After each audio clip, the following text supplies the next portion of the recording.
Justice Mohammed Garba Umar of the Federal High Court sitting in Abuja on Friday apparently rejected the plans by the Inspector General of Police, IGP Kayode Egbetokun, to stop the upcoming Monday, October 20th planned mass protests by Nigerians to demand the release of the detained Biafra Republic agitation leader, Mazi Nnamdi Kanu, but, according to the organizer of the protest, Omoyele Sowore, after the judge initially declined to grant the Nigeria police force an ex-parte motion to stop the planned protest in the open court, the Federal High Court judge, Justice Umar, reportedly granted the motion in chambers, imposing a ban on protests at Aso Rock Villa, National Assembly, or Unity Fountain in Abuja. We await a certified true copy of the order, which our lawyers will review. The protest remains unstoppable. While this is ongoing, the United States, U.S. Embassy in Nigeria has warned American citizens to be far from the protest areas and limit their movements in the Nigeria capital city, Abuja, saying, the planned protest may lead to disruptions and violence.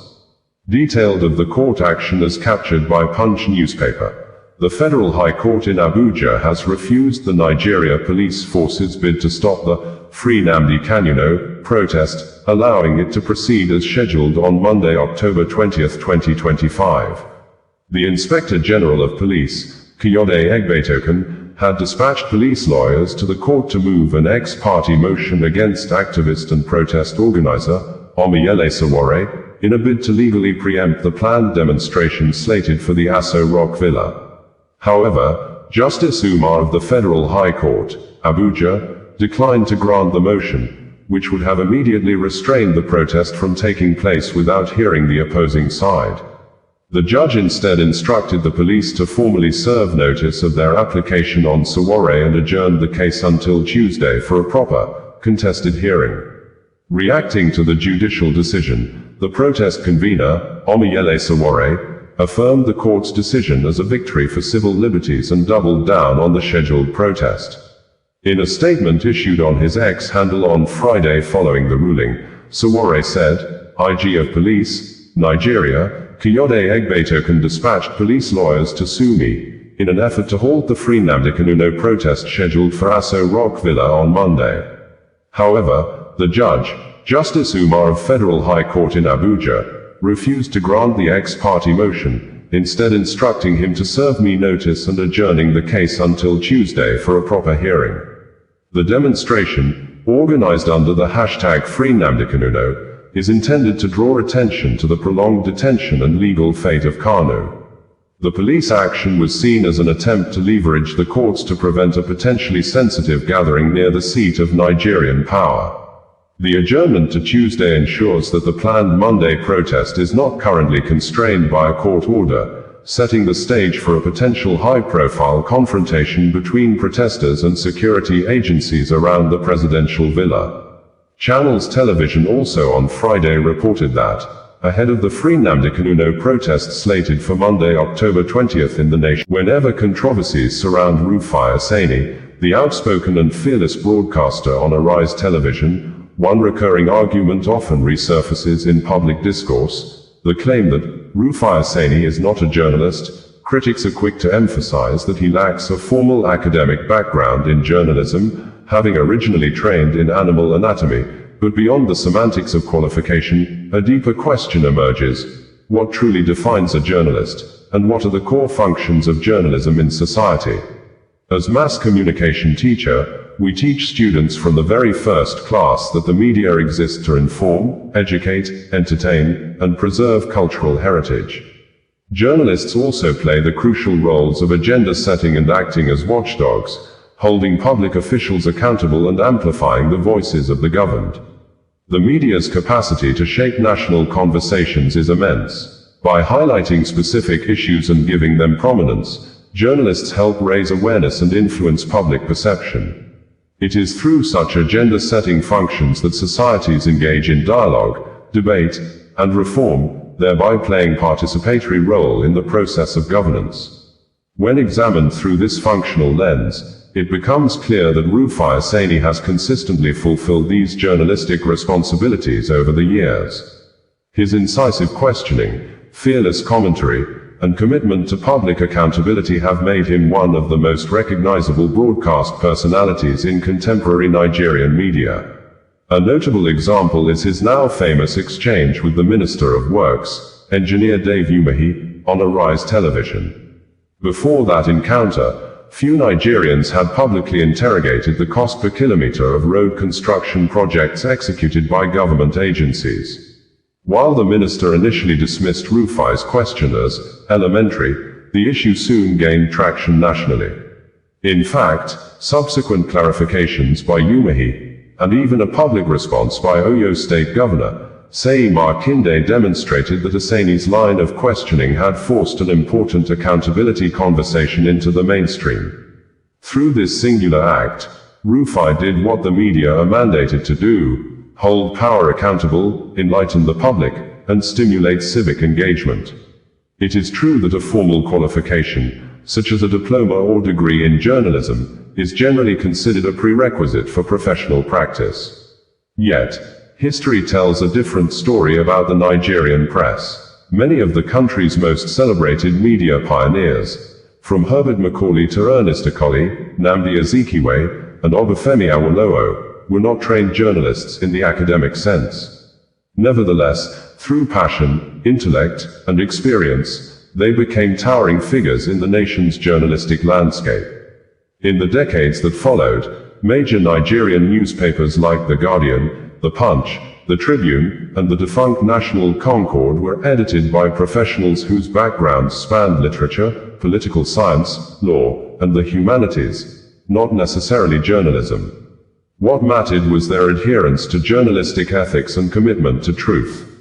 Today, journalism is evolving faster than ever. The rise of social and digital. Nigerian Army Authority has issued a statement denying threat messages issued against members of the public ahead of the planned mass protest slated for October 20, 2025 to demand for the release and freedom of the detained Biafra Republic agitation leader, Mazi Nnamdi Kanu, just as the organizer and chief campaigner, Omoyele Sowore, the publisher of Sahara Reporters news media, met to seek understanding with the former president of Nigeria, Goodluck Ebele Jonathan, who, according to Sowore, promised to visit President Bola Ahmed Tinubu to discuss the issue with him.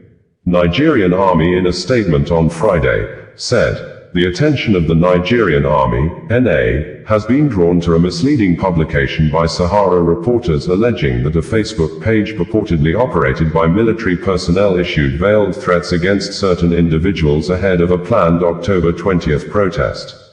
The report is not only false but a deliberate attempt to misinform the public and discredit the noble institution of the Nigerian Army."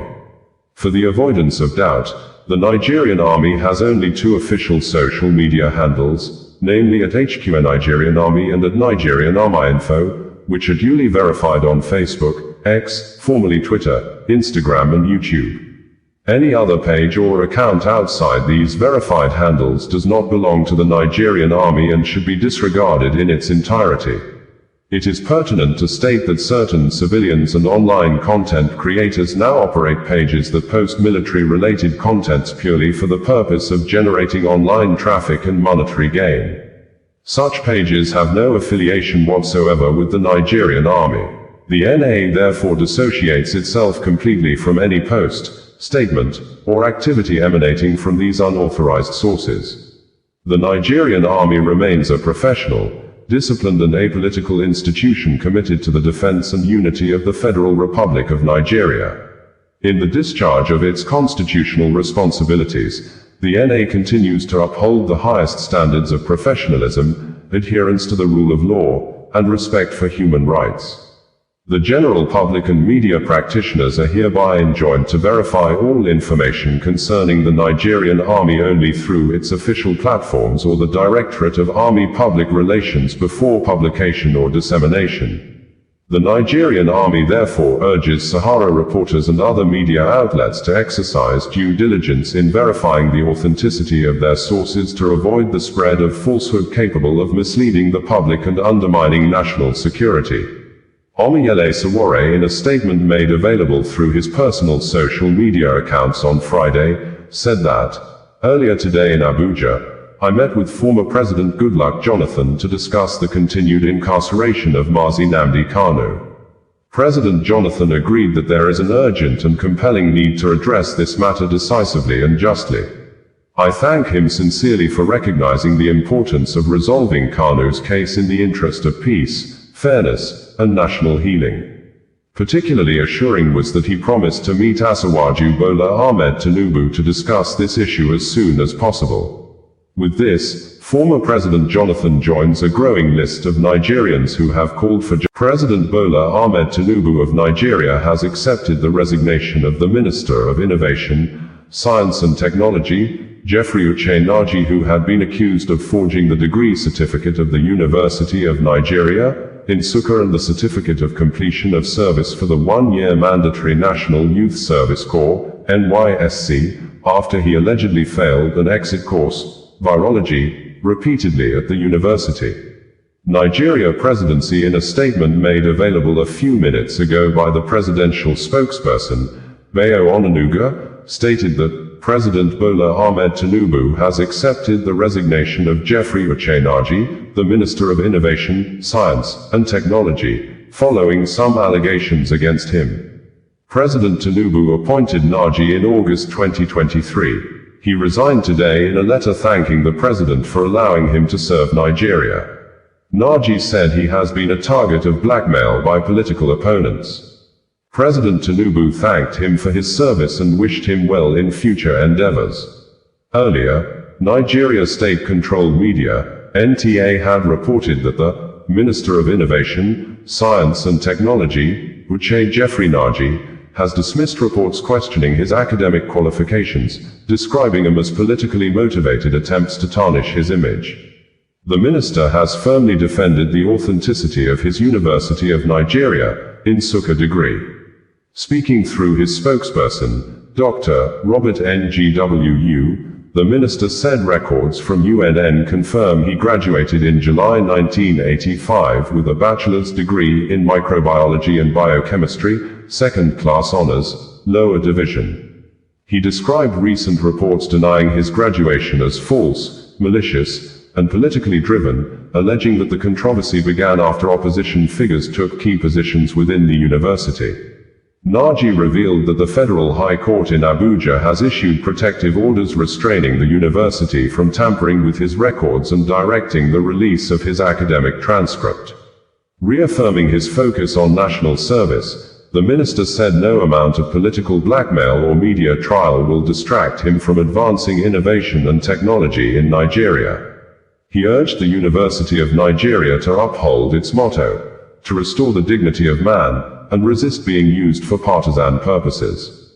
In a swift reaction on Tuesday, Enugu state government denied sponsoring allegations of certificate forgery against the Minister of Innovation, Science and Technology, Chief Uche-Naji, urging him to carry his cross and clear his name before Nigerians.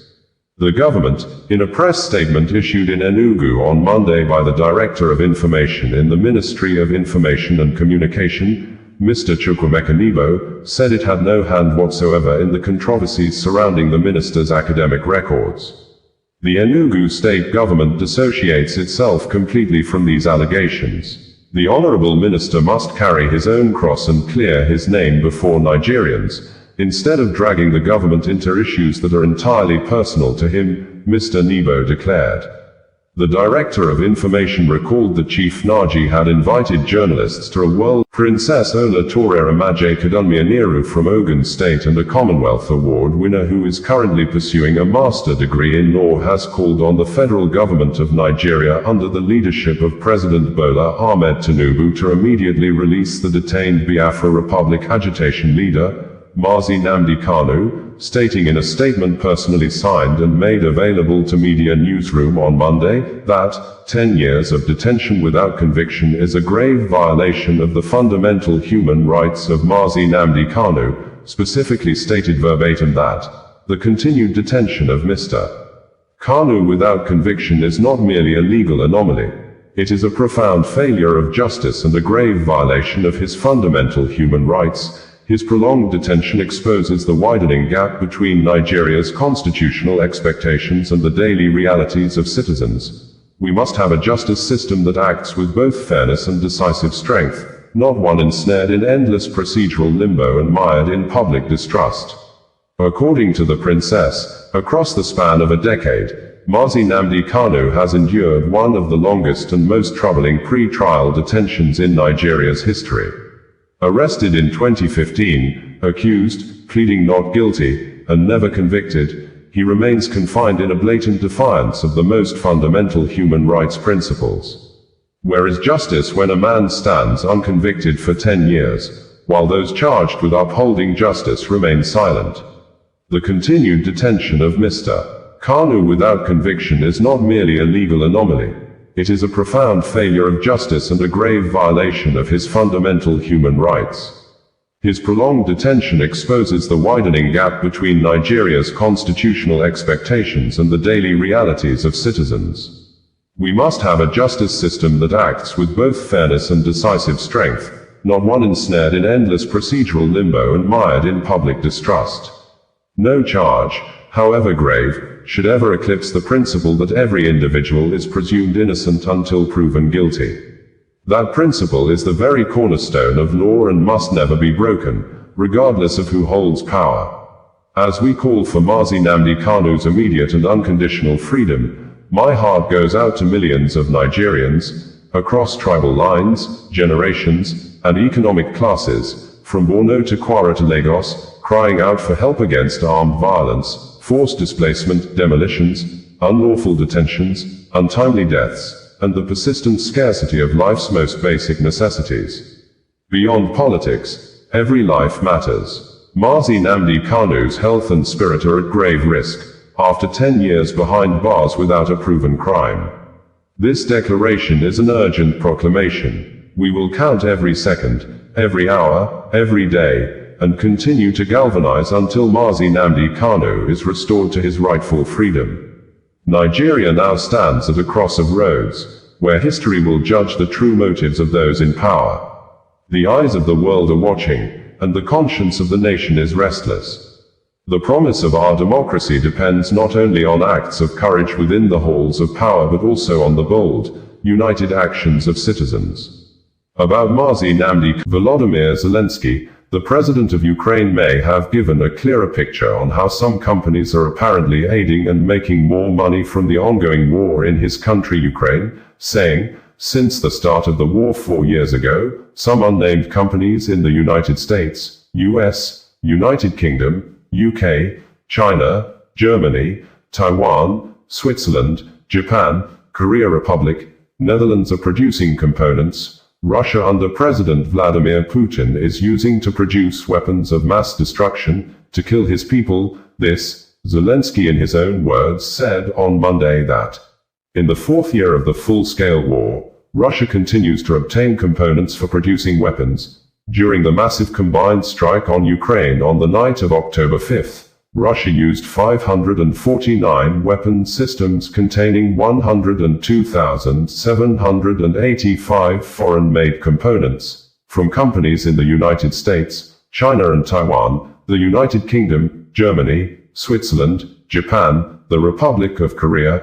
and the Netherlands. Nearly 100,688 of foreign-made parts were in the launched attack drones, about 1,500 were in Iskanders, 192 in Kinzhal missiles, and 405 in Calibers.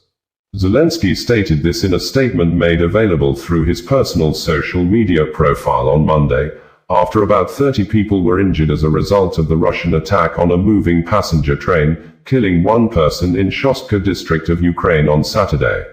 According to Zelensky, Ukraine is preparing new sanctions against those who help Russia and its war, and we have communicated proposals to curb the supply schemes. Partners already possess the detailed data on each company and each product. They know what to target and how to respond. This week, the G7 sanctions coordinators will meet, and we expect a systemic decision to ensure that the sanctions are truly effective.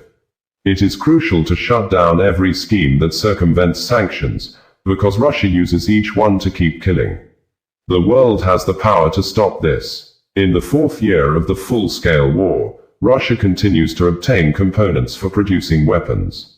During the massive combined strike on Ukraine on the night of October 5th, Russia used 549 weapon systems containing 102,785 foreign-made components, from companies in the United States, China and Taiwan, the United Kingdom, Germany, Switzerland, Japan, the Republic of Korea, and the Netherlands.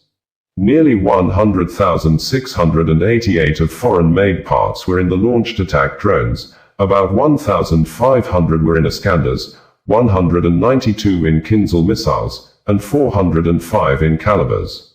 In particular, companies in the United States manufacture converters for KH-101 missiles and Shahd, Iran-type drones, sensors for those UAVs and for Kinzhal missiles, analog to digital converters for drones and missiles, and microelectronics for missiles. At least 50 different microelectronic components in each Shahd are produced in China and Taiwan. Microcontrollers for UAVs bringing you the news in a more digital way.